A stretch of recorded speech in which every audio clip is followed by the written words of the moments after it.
Terrific. Thank you so much for joining us, and thank you to those of you watching on the webcast. We've had this is the first high-level General Assembly meeting which has been streamed live on UN Web TV, YouTube, and Facebook Live. And I'm told we've reached more than 500,000 people's timelines on Facebook this morning already. So we're guaranteed an audience outside this room as well. Today's high-level SDG Action event on education is the last in a series of SDG Action events that have been convened by the President of the General Assembly, Peter Thomson, during this 71st session. Each of these action events has focused on a key driver of sustainable development: sustainable peace, climate action, financing, innovation, and today, education. Here with us to say a few words about the importance of today's meeting and answer your questions are Dr. Tang, the Assistant Director General for Education from UNESCO. Thank you for joining us. Alice Albright, the Chief Executive Officer of the Global Partnership for Education. 17-year-old high school student Saul Mwame from Tanzania, who was shortlisted by UN NGLS from hundreds of applicants to address the opening of today's meeting, and the convener of the meeting today, Peter Thomson, the President of the UN General Assembly. Sir, please go ahead. Hi, everybody. Thanks for coming along, and we've got some feedback. I'm the least qualified to be speaking here today because I'm probably the least educated up on this podium, so I'll be very, very brief so as not to show up my lack of education. But as Dan just told you, we've got today a fantastic gathering of people from around the world to address this last of our SDG action events on this one on education. He's told you what the other ones are. We regarded them at the start of the 71st session as the key drivers for the Sustainable Development Goals. So here we are on the last one today, education, and it's everything that offers hope for in terms of turnout and ideas. I just want to remind you that, as I said this morning, there are still 263 million children out of school that are not getting education, and that the number of primary school kids not in school is growing every day. So we have, under SDG 4, we have enormous work still to be done. I really want to thank Alice for the great job that she did moderating that session this morning. Some of the stuff that came out from the ministers and what the countries are doing is really inspiring. I heard John McLaughlin say, I think it was John McLaughlin. No, I think it was Irina Bokova that said, somebody said that the digital revolution must be the development resolution for all. I thought that was a very quotable quote, and it's one of the sort of core things for me when I look at the way that education was in my generation, the fact that we had to go to some brick institution and get a certificate to consider ourselves educated, that today with this digital revolution, you don't have to do that. You can sit in the back blocks of South India or northern Fiji and have access to the world's best information. So I think this is one of the key messages from today's meeting for me. The other is a feeling that the youth are really emerging as the transformative agents for the world. They have more skin in the game than we do. They've got a lot longer to be on this planet, and with conditions of the planet worsening month by month in terms of climate change and ocean degradation and so on, they're the ones who foresee a very gloomy future if they don't start acting. So this is why I think you're seeing the youth standing up. And our young visitor from Tanzania here, I don't want to speak for more than another 30 seconds because he's the guy that you need to listen to. I was so inspired by what he said this morning about life in Tanzania, rural Tanzania. His parents didn't go to school, but listen to him talk and you'll see the future. So these are a few of the things. I won't go through all the points that have been listed here for me to give to you because I'm sure you picked them all up by sitting in on the session there and heard the announcements that were made. But thank you all for coming along, and we'll be happy to answer your questions. Thank you. Dr. Tang, please. Thank you. I think first of all, I would like to thank Ambassador Thomson, the President of the General Assembly, for this initiative. And UNESCO has been cooperating with his team and also his special advisor, Dr. Williams, to work on these events. Well, for UNESCO, as our Director General, Irina Bokova, said this morning, we think education is the basis for all the other SDGs. And since this SDGs has been adopted by the member states in 2015, I've been traveling a lot with our member states. I met a lot ministers of education and also teachers and even students. They all get inspired by this SDG number 4. So I think nowadays the big challenge is how United Nations, we in a coordinated way, integrated way to support our member states. So it's happy to see today have so many member states and also other agencies, the UN, and also our partners like GPE. And today also we are so happy to hear the young gentleman from Kenya, his voice from the youth in the developing countries. So I think we're doing something real meaningful, and UNESCO will be ready to continue our efforts together with other partners in the UN and also at a country level to make sure that in another, I don't think it's 15 years anymore, it's 13 years. Hopefully we can reach that objectives. Thank you. Thank you. Saul, why don't we hear from you?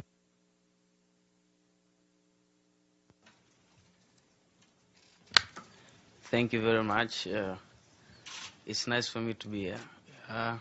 As I've been introduced before, I'm from Tanzania, and I've seen education as a very important thing because education, it has the ability to change lives. And I know that education is liberation, not only to only few people, but to all people. And it should be considered education as a very important thing to all people, including young girls in different humanitarian situations, because I can say where my father was born is a place where education is not regarded as an important thing, and most of people who go to school are seen by the members of the community that it's like they are just wasting time. But I hope through the work that I'm thinking about improving it, I'll educate my community more to understand the importance of education, especially to young people, for a sustainable future. Yeah. Thank you very much. Finally, Alice Albright, you're the Chief Executive Officer of the Global Partnership for Education. Thank you. Thank you. Saul, I thought your comments were fantastic and incredibly inspiring. Thank you, Ambassador Thomson, for convening what I thought was a fantastic session this morning. Great to see you, Mr. Tang, as well, dear partners and friends. We had, I thought, a very good discussion this morning, and Ambassador Thomson basically put one question on the table for us, which is the question of how. And we had a lot of comments from a lot of ministers that are beginning to really get into the nitty-gritty of how. And it boils down to a few very important areas. First one is finance. We talked about that a lot.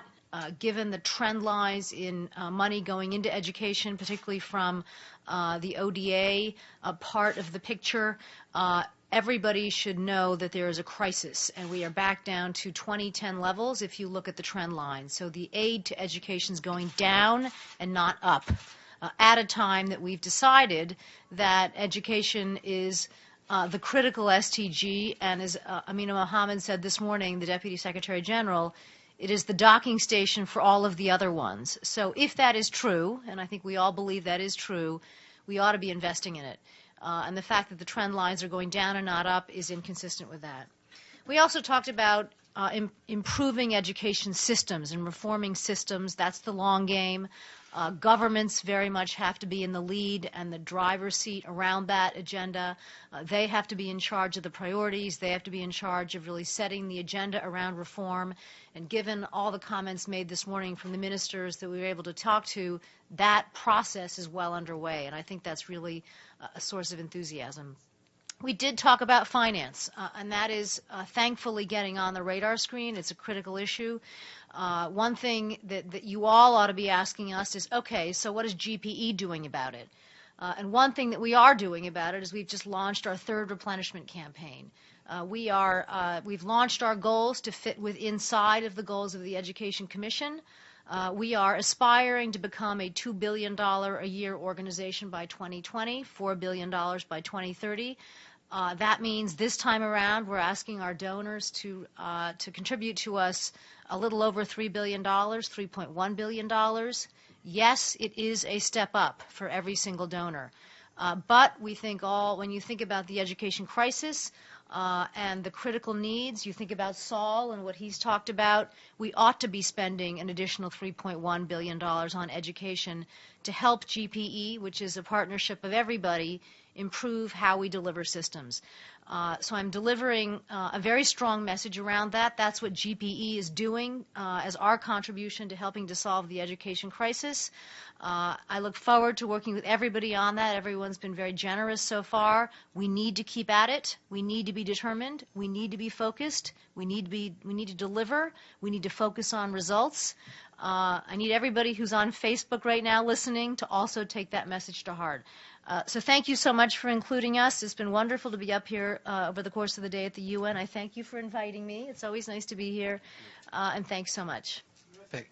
We've got time just for a couple of questions. There's a lunch event which our panelists need to go to, so please. Thank you very much. On behalf of the United Nations Correspondents Association, we welcome you. Thank you, PJ Thomson, for convening this conference. I cannot agree more that education is the catalyst for the other 16 SDGs. My question, and it is up to the panel to choose who will answer it, how can we leverage all the efforts going towards education, since it's key, especially for UNESCO, to create this linkage between the education portfolio, which they have done wonderful over the past years, and the science and the culture together, utilizing new technology and maximizing the dollar spent into achieving results. I was just in a conference a few days ago. There was a talk about virtual classrooms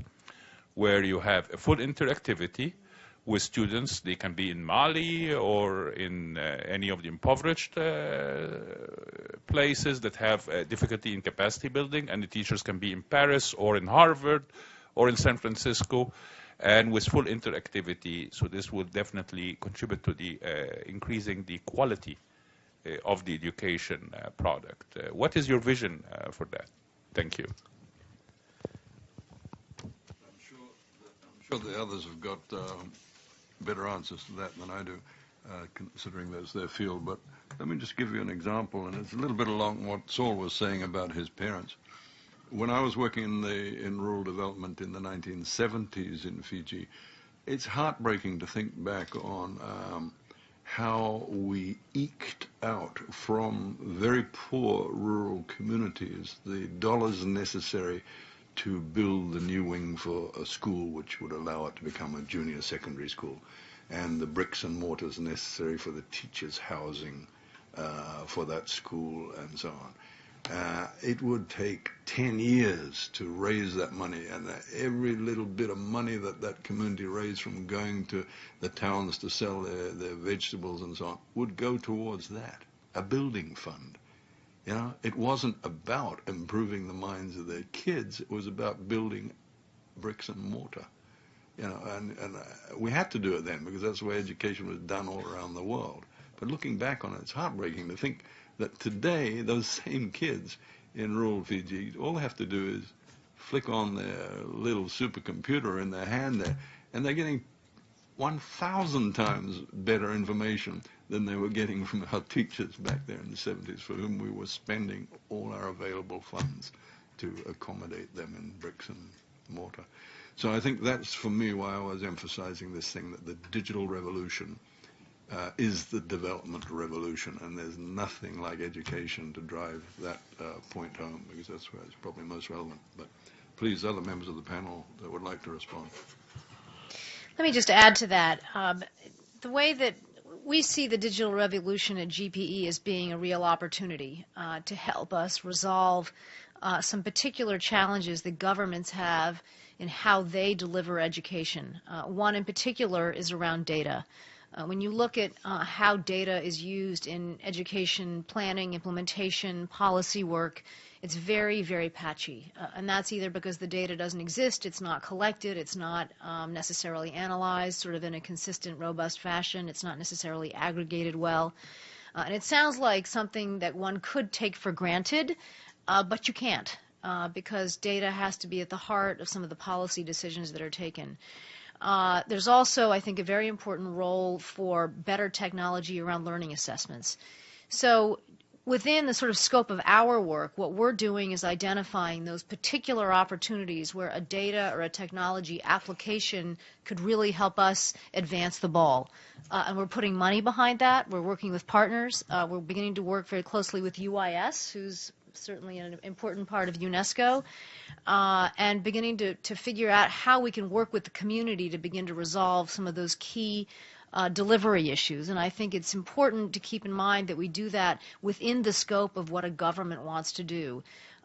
So I think that's the right approach, but if you begin to look at the entire education challenge, there's lots of ways that we can begin to apply much better technological solutions that don't displace the authority and the role of the government and keep our eyes very focused on the whole question of quality. Dr. Tang. Just quickly give you two examples. First one at the policy level. Since this agenda has been adopted, a lot of our member states come to UNESCO and say, we have our own national education plan, but we'd like to ask UNESCO to help us to see how we align our national plan with this international 2030 agenda. And when we did it, we always say, when we have the discussion, we don't want to also discuss with Minister of Education.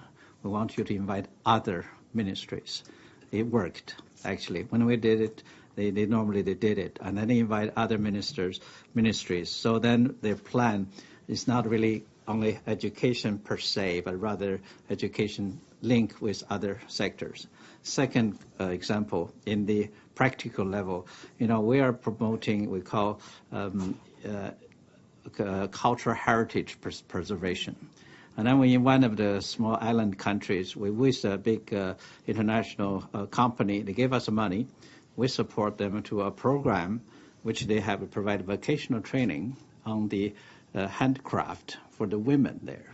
So now you are talking about education, culture, and tourism for the country. So I think this is kind of what we call a multi-sectoral approach, which so education can play this role to promote other sectors. So this is our approach.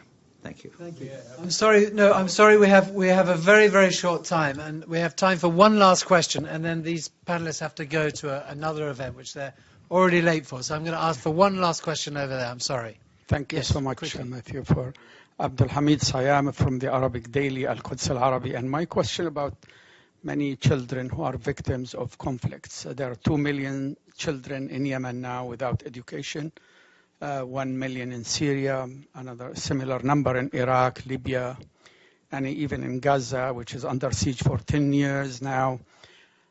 Does UNESCO have any plan to deal with those children once we see an end to these conflicts? Thank you.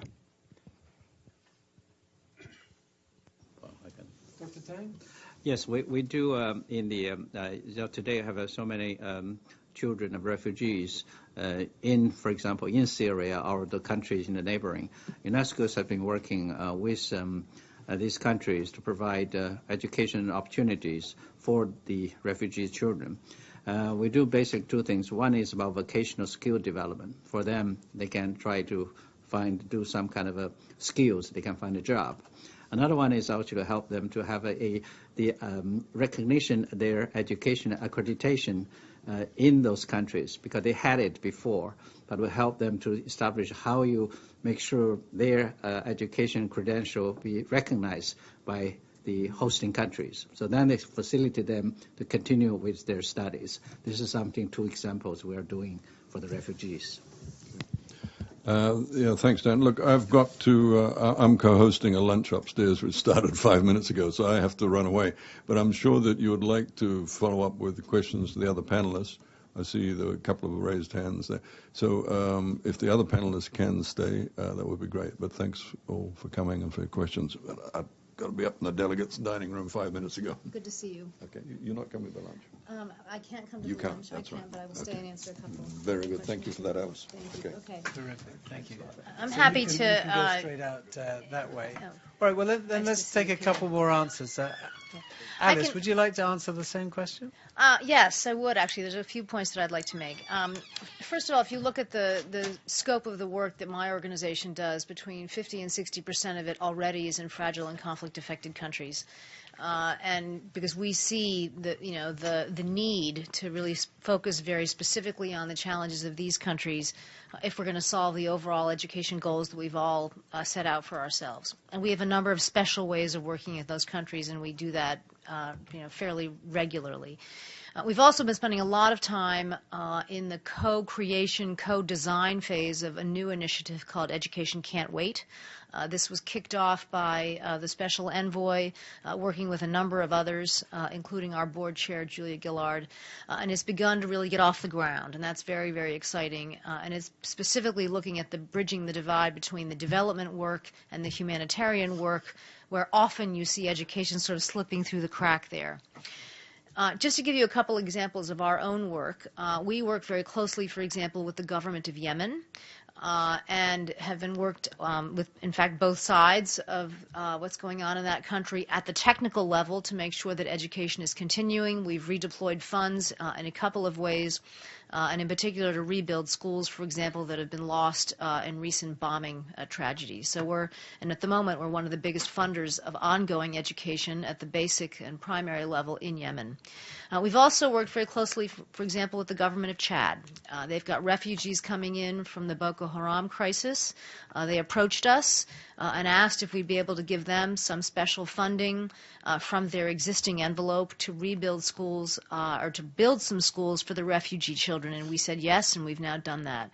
So we've got a number of examples where we're specifically working on helping instances of where fragility and conflict are keeping kids out of school. We think that this is going to be one of the main issues of the coming years when you think about the number of refugees and IDPs now, and I think it's actually very important that the entire education community focus on this, help ECW be a success, but also draw very much on the capabilities of all the partners involved so that we can really make progress here. So I think it's a great question, and it will help us stay focused. Thank you. Time for another question. Matthew Lee, Inner City Press. I guess it's for UNESCO, but it may be for you as well. It was announced today that the National University in Juba in South Sudan may actually have to close for total lack of funding. And what I'm wondering is, what is the work of the UN system? I know there's a big peacekeeping mission there, but when a major educational institution like that hits the crisis of actual closure, is there some provision for trying to step in? And it may be smaller, lower profile, but in Cameroon recently there's been a internet cutoff for 94 days, and there's a lot of controversy around the administration of a test in French or in English. It's kind of a language dispute, and I wanted to know whether you, as representing UNESCO, are aware of that and what you think of the kind of political use of language, and what can UNESCO say to people that say that essentially their educational system on a regional basis is being destroyed by the government on purpose? Thanks. Well, I think you're talking about a very kind of a general phenomenon for us. The principle is all governments have a responsibility to provide education to all their citizens, and also using all the means and also the language possible.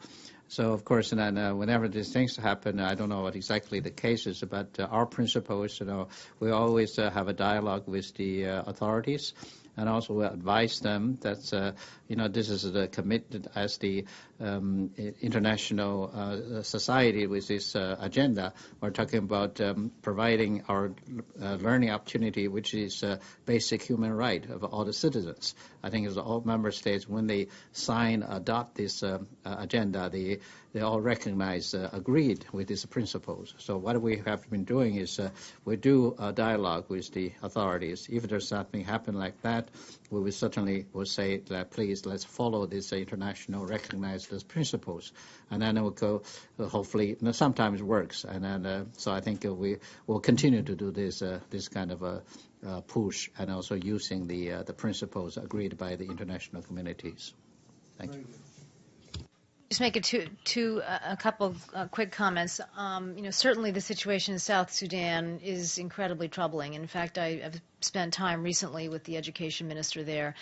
And even though my organization tends to focus on basic and lower secondary school education in terms of our funding, it's clearly very troublesome when a university has to close as a result of funding. And I would encourage the international community to try to come together and rectify that, because in our mind, one of the building blocks of the future of a stable South Sudan is a proper education system running all the way through from early childhood up to secondary and beyond.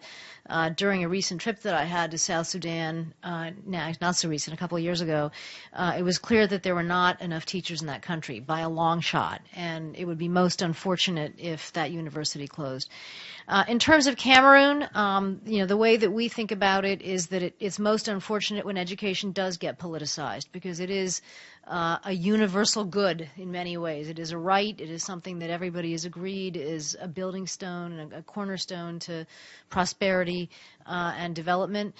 When it comes to language of instruction, there are guidelines and principles and approaches around that about what's the best way to teach kids how to read, what language, when do you transition from local languages to international languages and things like that. And I would encourage the government there, and we're happy to work with them on this basis, to sort of move in that direction. One last question, and then we'll get these guys out of here. Something that the President said about the use of technology, partially focusing this question on Saul from Tanzania. What kind of an access do you have to the internet and other facilities for education there? Like, for example, do you get access to something like the Khan Academy?